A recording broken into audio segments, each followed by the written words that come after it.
ನನ್ನ ಜೊತೆಗಿರುವಂಥದ್ದು ಒಂದು normal back loader ಅಲ್ಲ, 1100 RPM ಅಲ್ಲಿ ಮ್ಯಾಕ್ಸಿಮಮ್ ಪ್ರೊಡಕ್ಟಿವಿಟಿ ಡೆಲಿವರ್ ಮಾಡ್ತಿರುವಂತಹ ಭಾರತದ ಮೊಟ್ಟ ಮೊದಲ ಆ್ಯಂಡ್ ಏಕೈಕ ಒಂದು ಬ್ಯಾಕ್ ಲೋಡರು. ಈ ಒಂದು ಬ್ಯಾಕ್ ಲೋಡರ್ ಜೊತೆಗೆ ನೀವು ಕಾಂಪಿಟೇಟ್ ಮಾಡಿ 1100 RPM ಅಲ್ಲಿ ಇದೆಷ್ಟು ಪ್ರೊಡಕ್ಷನ್ ಕೊಡುತ್ತೆ, ಸೊ ಅಷ್ಟನ್ನು ನೀವು ಮಾಡಿ ತೋರಿಸಿದ್ರೆ ನೀವು 50,000 ಗೆಲ್ಬೋದು.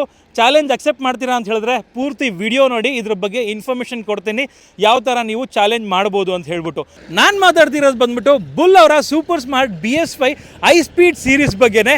ಬನ್ನಿ ಇವತ್ತಿನ ವಿಡಿಯೋದಲ್ಲಿ ಈ ಒಂದು ಗಾಡಿ ಯಾವ ಥರ ಪ್ರೊಡಕ್ಷನ್ ಆಗುತ್ತೆ ಅದನ್ನು ಕೂಡ ತಿಳಿಸ್ಕೊಡ್ತೀನಿ. ಪ್ಲ್ಯಾಂಟಿಗೆ ಬಂದಿದ್ದೀನಿ ಇವತ್ತು, ಆ್ಯಂಡ್ ಯಾಕಿದು ಬೆಸ್ಟು, 1100 RPM ಅಲ್ಲಿ ಅಷ್ಟೊಂದೆಲ್ಲ ಕೆಲಸ ಹೆಂಗೆ ಮಾಡುತ್ತೆ ಅಂತ ಹೇಳ್ಬಿಟ್ಟು ಕಂಪ್ಲೀಟಾಗಿ ತಿಳಿಸ್ಕೊಡ್ತೀನಿ. ಬನ್ನಿ ಆಗಿದ್ರೆ ವೀಕ್ಷಕರೇ, ತಡ ಮಾಡದೆ ಇವತ್ತಿನ ವಿಡಿಯೋನ ಶುರು ಮಾಡೋಣ.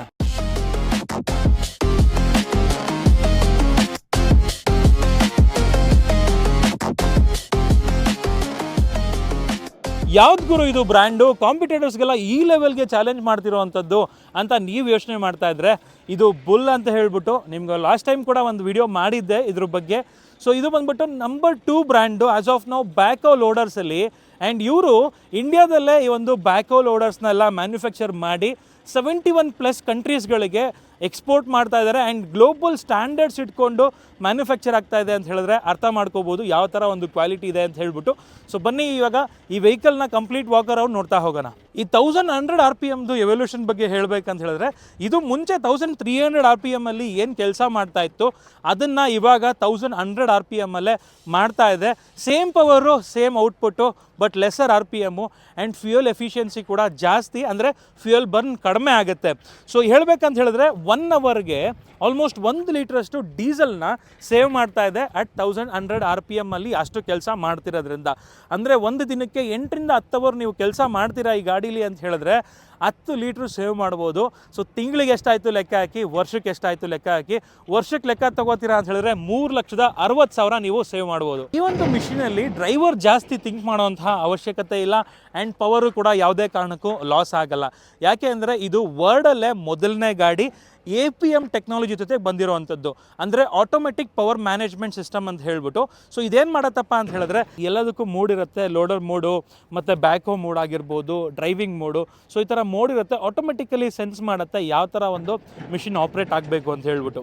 ಈ ಗಾಡೀಲಿ higher productivity and low fuel loss and ಒಳ್ಳೆ ಪವರ್ ಮ್ಯಾನೇಜ್ಮೆಂಟ್ ಏನಕ್ಕೆ ಅಂತ ಹೇಳಿದ್ರೆ, ಸೊ ಇದರಲ್ಲಿ ಪೇಟೆಂಟೆಡ್ APM ಟೆಕ್ನಾಲಜಿ ಕೊಟ್ಟಿದ್ದಾರೆ. ಏನಪ್ಪ ಇದು ವರ್ಲ್ಡಲ್ಲೇ ಫಸ್ಟ್ ಟೈಮ್ ಆ್ಯಕ್ಚುಲಿ ಇದು APM ಟೆಕ್ನಾಲಜಿನ ಒಂದು ಬ್ಯಾಕೋ ಲೋಡರಲ್ಲಿ ಯೂಸ್ ಮಾಡಿರುವಂಥದ್ದು. ಅದು ಬಂದ್ಬಿಟ್ಟು ಆಟೋಮೆಟಿಕ್ ಪವರ್ ಮ್ಯಾನೇಜ್ಮೆಂಟ್ ಅಂತ ಹೇಳ್ಬಿಟ್ಟು. ಸೊ ಡ್ರೈವರು ಥಿಂಕ್ ಮಾಡುವಂಥ ಅವಶ್ಯಕತೆ ಇಲ್ಲ, ಮಿಷಿನ್ ಆಟೋಮೆಟಿಕಲಿ ಥಿಂಕ್ ಮಾಡುತ್ತೆ. ಸೊ ಇದೆಲ್ಲ ಇರೋದ್ರಿಂದ ಬೆಟರ್ ಎಫಿಷಿಯನ್ಸಿಲಿ ಗಾಡಿ ವರ್ಕ್ ಆಗುತ್ತೆ. ಇದೊಂದು ಕಾರಣ ಆದರೆ ಇದ್ರ ಜೊತೆಗೆ ಇನ್ನೊಂದು ಕಾರಣ ಏನಕ್ಕೆ ಕಾಂಪಿಟೇಟರ್ಸು ಲೋ RPM ಅಲ್ಲಿ ಸ್ಟ್ರಗಲ್ ಮಾಡ್ತಾರೆ ಅಂತ ಹೇಳೋದಾದರೆ ರೀಜನ್ರೇಷನ್ನು. ಬೇರೆ ಕಾಂಪಿಟೇಟರ್ಸು 9 ಸತಿ ತೊಗೊಂಡ್ರೆ ಮೋಸ್ಟ್ ಫ್ರೀಕ್ವೆಂಟಾಗಿ ತೊಗೊಳ್ತಾರೆ ರೀಜನ್ರೇಷನ್ಗೆ, ಬಟ್ ಇದರಲ್ಲಿ ಬರೀ 7 ಟೈಮ್ಸ್ ತೊಗೊಳ್ಳೋ ಅಂಥದ್ದು. ಸೊ ಹಂಗಾಗಿ ನಿಮಗೆ ಬೆಟರ್ ಎಫಿಷಿಯನ್ಸಿ ಮತ್ತು ಲೋವರ್ ಡೌನ್ ಟೈಮು ಇರೋವಂಥದ್ದು. ಸೊ ಪ್ರಾಫಿಟಬಿಲಿಟಿ ಆಬ್ವಿಯಸ್ಲಿ ಜಾಸ್ತಿ ಆಗುತ್ತೆ. ಬುಲ್ಲಲ್ಲಿ ರೀಜನ್ರೇಷನ್ ಬರೋದು 500 ಅವರ್ಸ್ ಇಂಟರ್ವಲಲ್ಲಿ, ಬಿಕಾಸ್ ಬುಲ್ಲಲ್ಲಿ ಕಿರ್ಲೋಸ್ಕರ್ ಇಂಜಿನ್ ಯೂಸ್ ಮಾಡಿದ್ದಾರೆ. 4700 cc ಇಂಜಿನ್ನು. ಇದು ಬಿಗ್ಗರ್ ಇಂಜಿನ್ನು ಕಾಂಪಿಟೇಟರ್ಸ್ಗೆ ಕಂಪೇರ್ ಮಾಡಿದ್ರೆ. ಸೊ ಹಂಗಾಗಿನೇ ಬೇರೆ ಕಾಂಪಿಟೇಟರ್ಸ್ದು 100 to 150 ಅವರ್ಸಲ್ಲೇ ರೀಜನ್ರೇಷನ್ ಬರುತ್ತೆ. ಯಾಕೆ ಅಂದರೆ ಲೆಸರ್ CC ಇಂಜಿನ್ ಆಗಿರೋದ್ರಿಂದ, ಓಕೆನಾ. ಮತ್ತು ಟ್ರಸ್ಟೆಡ್ ಇಂಜಿನ್ ಇದರಲ್ಲಿ ಯೂಸ್ ಆಗಿರುವಂಥದ್ದು. ಕಿರ್ಲೋಸ್ಕರ್ ಇಂಜಿನ್ನ ಇದರಲ್ಲಿ ಯೂಸ್ ಆಗಿರೋದು ಮೋಸ್ಟ್ ರಿಲಿಯಬಲ್ಲು, ನಿಮಗೆಲ್ಲ ಗೊತ್ತೇ ಇದೆ. ಅದ್ರ ಜೊತೆಗೆ ಸೆನ್ಸರ್ಸು ಇದನ್ನು ಏನು ಮಾಡಿದ್ದಾರೆ ಬುಲ್ನ, ಅಂದರೆ ಕಂಪ್ಲೀಟ್ ಏನು ಈ ಒಂದು ಬ್ಯಾಕ್ ಹೋಲ್ ಲೋಡರ್ ಮಾಡಿದ್ದಾರೆ, ಓವರ್ ಇಂಜಿನಿಯರಿಂಗ್ ಮಾಡೋಕ್ಕೆ ಹೋಗಿಲ್ಲ, ಒಂದು ಸ್ಮಾರ್ಟ್ ಇಂಜಿನಿಯರಿಂಗ್ ಮಾಡಿದ್ದಾರೆ ಅಂತ ಹೇಳ್ಬೋದು. ಸೊ ಹಂಗಾಗಿ ಸೆನ್ಸರ್ಸು ತುಂಬ ಕಡಿಮೆ ಇದೆ. ನಿಮಗೆ ಟಾಪ್ ಬ್ರ್ಯಾಂಡ್ಸ್ ಎಲ್ಲ ನೋಡಿದ್ರೆ ಅವರೆಲ್ಲ ಜಾಸ್ತಿ ಸೆನ್ಸರ್ಸ್ನೆಲ್ಲ ಕೊಡೋಕ್ಕೆ ಹೋಗಲ್ಲ. ಅಂದರೆ ನಾನು ಹೇಳ್ತಿರೋದು ಕಾರ್ ಕಂಪನಿಗಳು, ಇಫ್ ಯು ಸಿ. ಸೊ ಯಾವೆಲ್ಲ ಒಂದು ಮೋಸ್ಟ್ ರಿಲಿಯಬಲ್ ಅಂತ ಅನ್ಸ್ಕೊಂಡಿದ್ದಾವೆ, ಸೊ ಅದು ಕಮೆಂಟ್ ಸೆಕ್ಷನಲ್ಲಿ ತಿಳಿಸಿ. ಅವೆಲ್ಲ ನಿಮಗೆ ಜಾಸ್ತಿ ಸೆನ್ಸರ್ಸ್ಗಳನ್ನ ಕೊಟ್ಬಿಟ್ಟು ಕಾಂಪ್ಲೆಕ್ಸ್ ಮಾಡೋಕ್ಕೆ ಹೋಗಲ್ಲ. ಸೊ ಅವಾಗ ಸರ್ವಿಸು ಅದು ಇದು ಮೇಂಟೆನೆನ್ಸ್ ಅಂತ ಜಾಸ್ತಿ ಬರುತ್ತೆ. ಬಟ್ ಇದರಲ್ಲೂ ಕೂಡ ಸೆನ್ಸರ್ಸ್ ಕಡಿಮೆ ಇರೋದ್ರಿಂದ ಸೊ ನೀವು ಈಸಿಯಾಗಿ ಮೇಂಟೈನ್ ಮಾಡ್ಬೋದು.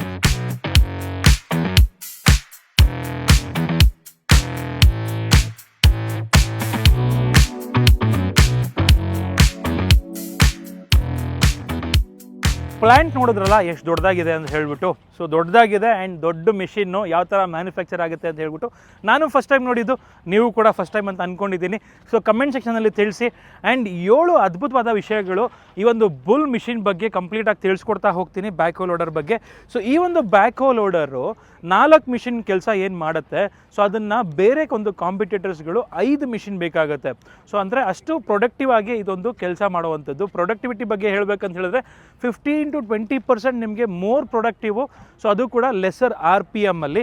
ಅದ್ರ ಜೊತೆಗೆ ಈ ಒಂದು ಏನು ಬಕೆಟ್ ನೋಡ್ತಾ ಇದ್ದೀರಾ, 1.26 ಕ್ಯೂಬಿಕ್ ಮೀಟರ್ ಲೋಡರ್ ಬಕೆಟ್ ಕೊಟ್ಟಿದ್ದಾರೆ. ಸೊ ಇದು ಬಂದ್ಬಿಟ್ಟು ಹೈಟು ಕೂಡ ನಿಮಗೆ ಜಾಸ್ತಿ ಹೋಗುತ್ತೆ ಆ್ಯಂಡ್ ದೊಡ್ಡದಾಗಿ ಕೂಡ ಇದೆ. ಆ್ಯಂಡ್ ಜೊತೆಗೆ ಹಿಂದೆ ಬ್ಯಾಕ್ ಹೋ ಲೋಡರು ಕೂಡ ಅಷ್ಟೇ 90 ಡಿಗ್ರಿ ಸ್ಕ್ವೇರ್ ಕಟ್ನ ಈಸಿಯಾಗಿ ಮಾಡಬಲ್ಲದು. ಅದ್ರ ಜೊತೆಗೆ ನೀವು ಮತ್ತೆ ತಿರುಗು ಏನೋ ಕೆಲಸ ಮಾಡಬೇಕು, ಟ್ರೆಂಚಿಂಗ್ ಮಾಡ್ತಿದ್ದೀರಾ, ಇನ್ನೊಂದು ಮಾಡ್ತಿದ್ದೀರಾ ಅಂತ ಹೇಳಿದ್ರು ಕೂಡ ಅದಕ್ಕೆ ಎಕ್ಸ್ಟ್ರಾ ಲೇಬರ್ಸು ಬೇಕಾಗೋದಿಲ್ಲ. ಇನ್ನು second innovation, world's first APM technology ಹೊಂದಿರುವಂತಹ ಏಕೈಕ ಬ್ಯಾಕ್ ಹೋ ಲೋಡರು. ಇನ್ನು third and most important point ಬಂದ್ಬಿಟ್ಟು ಇದರ ಡ್ಯೂರಬಿಲಿಟಿ ಬಗ್ಗೆ ನೋಡ್ತೀರಾ ಅಂತ ಹೇಳಿದ್ರೆ ಇದರ ಪಿನ್ನು ಮತ್ತು ಬಿಷಸ್ ಬಂದ್ಬಿಟ್ಟು ಡಬಲ್ ಲೈಫ್ ಬರುತ್ತೆ, ಯಾಕೆಂದರೆ ಅಷ್ಟು ಹೆವಿ ಡ್ಯೂಟಿ ಇದೆ. ಆ್ಯಂಡ್ ಟ್ರಾನ್ಸ್ಮಿಷನ್ ಮತ್ತು ಆಕ್ಸೆಲ್ ನೋಡ್ತೀರಾ ಅಂತ ಹೇಳಿದ್ರೆ most known brand Carraro axle ಮತ್ತು ಟ್ರಾನ್ಸ್ಮಿಷನ್ನ ಇದರಲ್ಲಿ ಯೂಸ್ ಮಾಡಿರುವಂಥದ್ದು. Easy to maintain and oil change ಎಲ್ಲ ತುಂಬ ಈಸಿ ಅಂತ ಹೇಳ್ಬೋದು. ಇನ್ನು ಎಫಿಷಿಯನ್ಸಿ ನೋಡ್ತೀರಾ ಅಂತ ಹೇಳಿದ್ರೆ ಸೊ ಇದರಲ್ಲಿ ಬಂದ್ಬಿಟ್ಟು SPS single layer side by side radiator ಕೊಟ್ಟಿದ್ದಾರೆ. ಬೆಟರ್ ಕೂಲಿಂಗ್ ಆಗುತ್ತೆ ಆ್ಯಂಡ್ ಒಳ್ಳೆ ಎಫಿಷಿಯನ್ಸಿ ಇರುತ್ತೆ ಅದರಿಂದಾಗಿನೇ. And no debris or trapping ಅಂತ ಹೇಳ್ಬೋದು. ಇನ್ನು ಮೇಂಟೆನೆನ್ಸ್ ದೃಷ್ಟಿಲಿ ನೋಡ್ತೀರಾ ಅಂತ ಹೇಳಿದ್ರೆ ಇದು ಈಸಿ ಆ್ಯಂಡ್ ಮೇಂಟೆನೆನ್ಸ್ ಫ್ರೆಂಡ್ಲಿ ಅಂತ ಹೇಳ್ಬೋದು. ಇಲ್ಲೇನು ನೋಡ್ತಾ ಇದ್ದೀರಾ, ಇದು ಕಿಂಗ್ ಪೋಸ್ಟ್ ಅಂತ ಕರಿತೀವಿ ನಾವು. ಸೊ ಇದು ಬಂದ್ಬಿಟ್ಟು ಸ್ಟೀಲ್ ಕಿಂಗ್ ಪೋಸ್ಟ್ ಕೊಟ್ಟಿದ್ದಾರೆ ಇದರಲ್ಲಿ. ಬಟ್ ಕಾಂಪಿಟೇಟರ್ಸಲ್ಲಿ ನಿಮಗೆ ಕ್ಯಾಸ್ಟ್ ಐರನ್ ಕೊಟ್ಟಿರುವಂಥದ್ದು. ಸೊ ಸ್ಟೀಲ್ ಕಿಂಗ್ ಪೋಸ್ಟ್ ಅಕಸ್ಮಾತ್ ಬ್ರೇಕ್ ಆಯಿತು ಅಂತ ಹೇಳಿದ್ರು ಕೂಡ ಇದನ್ನು ಈಸಿಯಾಗಿ ವೆಲ್ಡ್ ಮಾಡ್ಬೋದು. ಸೊ ಹಂಗಾಗಿ ಮೇಂಟೆನೆನ್ಸ್ ಕಡಿಮೆ ಇರುತ್ತೆ. ಅದೇ ಕ್ಯಾಸ್ಟ್ ಐರನ್ ಆಯಿತು ಅಂತ ಹೇಳಿದ್ರೆ ಅದನ್ನು ಕಂಪ್ಲೀಟಾಗಿ ರೀಪ್ಲೇಸ್ ಮಾಡಬೇಕು, ಕಾಸ್ಟು ಜಾಸ್ತಿ ಆಗುವಂಥದ್ದು. ಬ್ಯಾಕ್ ಹೋ ಲೋಡರ್ಗಳು ಕಂಟಿನ್ಯೂಸ್ ಆಗಿ ಆನ್ ದ ಫೀಲ್ಡು ಕೆಲಸ ಮಾಡ್ತಿರ್ತವೆ. ಸೊ ಹೀಗಿರಬೇಕಾದ್ರೆ ಕಂಫರ್ಟ್ ಆ್ಯಂಡ್ ಹ್ಯಾಂಡ್ಲಿಂಗ್ ಬಂದ್ಬಿಟ್ಟು ತುಂಬ ಇಂಪಾರ್ಟೆಂಟ್ ಆಗುತ್ತೆ. ಕಂಫರ್ಟ್ ದೃಷ್ಟಿಲಿ ನೋಡ್ತೀರಾ ಅಂತ ಹೇಳಿದ್ರೆ ಇದರಲ್ಲಿ ಸ್ವಲ್ಪ ಬೆಟರ್ ಇದೆ ಅಂತ ಹೇಳ್ಬೋದು. ಯಾಕೆಂದರೆ ಅಡ್ಜಸ್ಟಬಲ್ ಸ್ಟೇರಿಂಗ್ ಬರುತ್ತೆ, ಈಸಿಯಾಗಿ ಅಡ್ಜಸ್ಟ್ ಮಾಡ್ಕೋಬೋದು. ಅಡ್ಜಸ್ಟಬಲ್ ಸೀಟ್ಸ್ ಬರುತ್ತೆ. ಸೊ ಕಂಫರ್ಟಬಲ್ ಆಗಿದೆ ಸೀಟ್ಸ್ ಎಲ್ಲದನ್ನು ಕೂಡ. ಆ್ಯಂಡ್ ಜೊತೆಗೆ ಜಾಯ್ಸ್ಟಿಕ್ ಕಂಟ್ರೋಲು ತುಂಬಾ ಈಸಿ ಟು ಆಪ್ರೇಟ್ ಇದೆ. ಎಂಥ ಚಿಕ್ಕ ಮಕ್ಕಳು ಕೂಡ 1-2 ಸಲ ನೋಡಿಕೊಂಡ್ರೆ ಅರ್ಥ ಆಗುತ್ತೆ, ಅಷ್ಟು ಈಸಿ ಇದೆ ಆ್ಯಕ್ಚುಲಿ ಜಾಯ್ಸ್ಟಿಕ್ ಕಂಟ್ರೋಲು. ಅದ್ರ ಜೊತೆಗೆ ಲೆಸ್ ವೈಬ್ರೇಷನ್ ಇದೆ, ಲೆಸ್ ನಾಯ್ಸ್ ಇದೆ. ಓಕೆನಾ. ಸೊ ಹಂಗಾಗಿ ಕಂಟಿನ್ಯೂಸ್ ಆಗಿ ವಿತೌಟ್ ಎನಿ ಫೆಟ್ಟಿಗೂ ಕೆಲಸ ಮಾಡ್ಬೋದು. ಇನ್ನು last but not the least safety ಅಂತ ಬಂದಾಗ FOPS ಫಾಲೋ ಪ್ರೊಡಕ್ಷನ್ ಸಿಸ್ಟಮು ಮತ್ತು ROPS roll over production system ಅಂತ ಹೇಳ್ಬಿಟ್ಟು ಬರುತ್ತೆ. ಸೊ ಅದನ್ನು ಸ್ಟ್ಯಾಂಡರ್ಡ್ ಆಗಿ ಕೊಟ್ಟಿದ್ದಾರೆ. ಬೇರೆ ಕಾಂಪಿಟೇಟರ್ಸಲ್ಲಿ ನೀವು ಎಕ್ಸ್ಟ್ರಾ ದುಡ್ಡು ಕೊಟ್ಟು ಅದನ್ನು ಪರ್ಚೇಸ್ ಮಾಡಬೇಕು. ಬಟ್ ಇದರಲ್ಲಿ ಸ್ಟ್ಯಾಂಡರ್ಡ್ ಆಗಿ ಕೊಟ್ಟಿರೋದ್ರಿಂದ ಸೇಫ್ಟಿಗೆ ಸಖತ್ ಪ್ರಾಮುಖ್ಯತೆ ಕೊಡ್ತಾರೆ ಬುಲ್ ಅವರು. ನೋಡಿದ್ರಲ್ಲ 7 best thing of this vehicle Bull super smart EX plus iSpeed series BS5 ಬಗ್ಗೆ ನಿಮ್ಗೇನು ಅನಿಸ್ತು ಅಂತ ಹೇಳ್ಬಿಟ್ಟು ಕಮೆಂಟ್ ಮಾಡಿ. ಆ್ಯಂಡ್ ಸರ್ವಿಸ್ ನೆಟ್ವರ್ಕು ಕೂಡ ಇವ್ರದ್ದು ಬೆಟರ್ ಇದೆ ಅಂತ ಹೇಳ್ಬೋದು. 100+ ಡೀಲರ್ ನೆಟ್ವರ್ಕ್ ಇದೆ all over across India. And export ಕೂಡ 71+ ಕಂಟ್ರೀಸ್ಗಳಿಗೆ ಆಗ್ತಾ ಇದೆ. ಒಂದು ಟ್ರಸ್ಟಬಲ್ ಬ್ರ್ಯಾಂಡ್ ಅಂತ ಹೇಳ್ಬೋದು. ಸೊ ಒಂದ್ಸಲಿ ಚೆಕ್ ಮಾಡಿ ವೆಹಿಕಲ್ನ, ನಿಜವಾಗ್ಲೂ ನಿಮಗೆ ಇಷ್ಟ ಆಗೇ ಆಗುತ್ತೆ. ಆ್ಯಂಡ್ ಯಾರಾದರೂ ಕಾಂಪಿಟೇಟರ್ಸು ಇಫ್ ಇನ್ ಕೇಸ್ ನೀವು ಬೇರೆ ವೆಹಿಕಲ್ ಇಟ್ಕೊಂಡಿದ್ದೀರಾ, ನಿಮ್ಮ ವೆಹಿಕಲ್ಲು ಇದಕ್ಕಿಂತ ಚೆನ್ನಾಗಿ ಪರ್ಫಾರ್ಮ್ ಮಾಡುತ್ತೆ 1100 RPM ಅಲ್ಲಿ ಅಂತ ನಿಮ್ಗೆ ಅನ್ನಿಸ್ತಾ ಇದೆ ಅಂತ ಹೇಳಿದ್ರೆ, ಕಾಂಪೀಟ್ ಮಾಡಬೇಕು ಅಂತ ಹೇಳಿದ್ರೆ ನಂಬರ್ನ ಕೆಳಗಡೆ ಕೊಟ್ಟಿದ್ದೀನಿ, ಕಾಲ್ ಮಾಡ್ಕೊಳ್ಳಿ ಆ್ಯಂಡ್ ಕಾಂಪೀಟ್ ಮಾಡಿ.